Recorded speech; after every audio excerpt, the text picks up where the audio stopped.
नमस्कार. आजच्या या अत्यंत महत्त्वाच्या विश्लेषणात आपलं स्वागत आहे. आज आपण एका अशा विषयावर बोलणार आहोत जो खरं सांगायचं तर आपल्यापैकी बहुतेकांनी कधी ना कधी अनुभवलेला असतोच. ती म्हणजे स्वतःला इतरांपेक्षा कमी समजण्याची ती जड, अगदी त्रासदायक भावना. आतल्या आत होणारी ती घालमेल शब्दात सांगता येत नाही, पण ती आतून पोखरत असते नाही का? आज आपण याच न्यूनगंडाला म्हणजेच इन्फिरियॉरिटी कॉम्प्लेक्सला डिकोड करणार आहोत आणि तो कसा दूर करायचा हे अगदी सोप्या भाषेत समजून घेणार आहोत. इथूनच एक मोठा प्रश्न उभा राहतो. आपण खरोखरच इतरांपेक्षा कमी आहोत का? माझ्याने हे होणारच नाही किंवा मी त्यांच्या इतका हुशार नाही असे विचार मनात येतात ना?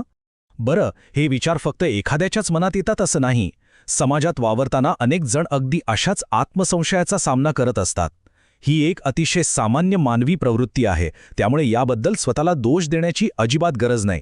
आज आपण हेच समजून घेणार आहोत की हा विचार येतो कुठून आणि त्याला कसं सामोरं जायचं. तर आजच्या या स्पष्टीकरणाची रूपरेषा अगदी साधी आहे. आपण पाहणार आहोत की हा न्यूनगंड नक्की असतो काय, त्याची कारणं काय आहेत, त्याची लक्षणं कशी ओळखायची, आत्मविश्वास वाढवण्याचे 6 अतिशय प्रभावी उपाय आणि शेवटी एक असा सकारात्मक दृष्टिकोन जो सर्व काही बदलू शकतो. चला तर मग सुरू करूया. पहिला टप्पा, न्यूनगंड म्हणजे नक्की काय, ती मनाची अवस्था जरा समजून घेऊया. इथे एक मोठा गैरसमज दूर करणं एकदम गरजेचं आहे. न्यूनगंड म्हणजे आपण सतत स्वतःची इतरांशी तुलना करत राहतो, स्वतःच्या चांगल्या गुणांकडे चक्क दुर्लक्ष करतो आणि स्वतःला कमी लेखतो. पण, आणि हे खूप महत्त्वाचं आहे बरं का, हा कोणताही वैद्यकीय आजार नाही, अजिबात नाही. ही केवळ मनाची एक तात्पुरती अवस्था आहे, एक असा चष्मा जो आपण कधीही काढून बाजूला ठेवू शकतो.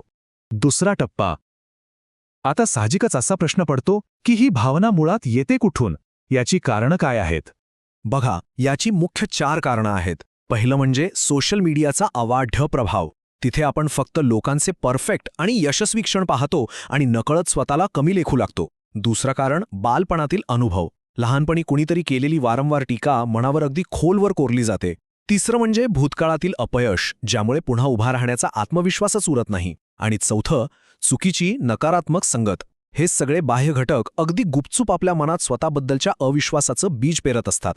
तिसरा टप्पा, ही न्यूनगंडाची लक्षणं नेमकी ओळखायची कशी हे आता आपण पाहूया. आत्मविश्वास असलेली मानसिकता आणि आत्मसंशय असलेली मानसिकता यातला फरक अगदी स्पष्ट आहे. एका बाजूला आत्मविश्वासाने भरलेलं मन असतं, जे नवीन गोष्टी करून पाहण्यासाठी नेहमीच उत्साही असतं. पण दुसऱ्या बाजूला स्वतःवर विश्वास नसणं, 4 लोकांसमोर बोलायलाही घाबरणं, कायम नवीन गोष्टींची भीती वाटणं आणि सतत इतरांसोबत स्वतःची तुलना करत राहणं. जर अशी लक्षणं जाणवत असतील तर आपण वेळीच सावध व्हायला हवा. चौथा टप्पा आणि सर्वात महत्त्वाचा, आपला हरवलेला आत्मविश्वास परत कसा मिळवायचा. त्यासाठी आपण काही ठोस कृती करणार आहोत. आत्मविश्वास पुन्हा मिळवण्यासाठी हे 6 उपाय अगदी जालिम आहेत. पहिला उपाय, स्वतःला स्वीकारणं. आपण जसे आहोत तसे स्वतःला मान्य करायला हवं. दुसरा, तुलना थांबवणं. तिसरा, सकारात्मक संवाद, म्हणजे स्वतःशी बोलताना नेहमी चांगलंच आणि पॉझिटिव्ह बोलायचं. चौथा, छोटी छोटी ध्येय ठरवणं, कारण माहितीये, लहान लहान विजय मिळवले की मोठा आत्मविश्वास आपोआप निर्माण होतो. पाचवा, नवनवीन कौशल्य शिकत राहणं. आणि 6वा उपाय, नेहमी सकारात्मक लोकांच्या संगतीत राहणं. ही 6 पावलं खऱ्या अर्थाने आयुष्यात आमूलाग्र बदल घडवून आणू शकतात. यातला सगळ्यात महत्त्वाचा मुद्दा म्हणजे तुलना. तुलना हा आपल्या आनंदाचा सर्वात मोठा चोर आहे. जेव्हा आपण सतत इतरांच्या यशाकडे, त्यांच्या संपत्तीकडे पाहत राहतो ना, तेव्हा आपण खऱ्या अर्थानं स्वतःच्या आयुष्यातला आनंद हिरावून घेत असतो. प्रत्येकाचा संघर्ष, प्रत्येकाचा प्रवास एकदम वेगळा असतो. त्यामुळे दुसऱ्यांच्या घड्याळानुसार स्वतःचं आयुष्य मोजणं आपण त्वरित थांबवलं पाहिजे.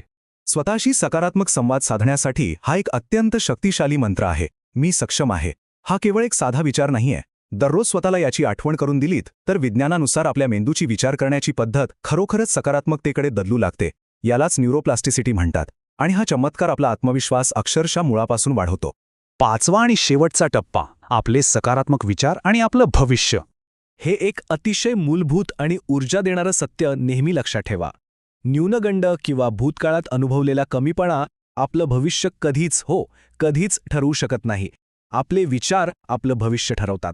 मनात जराही संशय न ठेवता जर स्वतःवर ठाम विश्वास ठेवला ना, तर या जगात अशक्य असं काहीच नाहीये.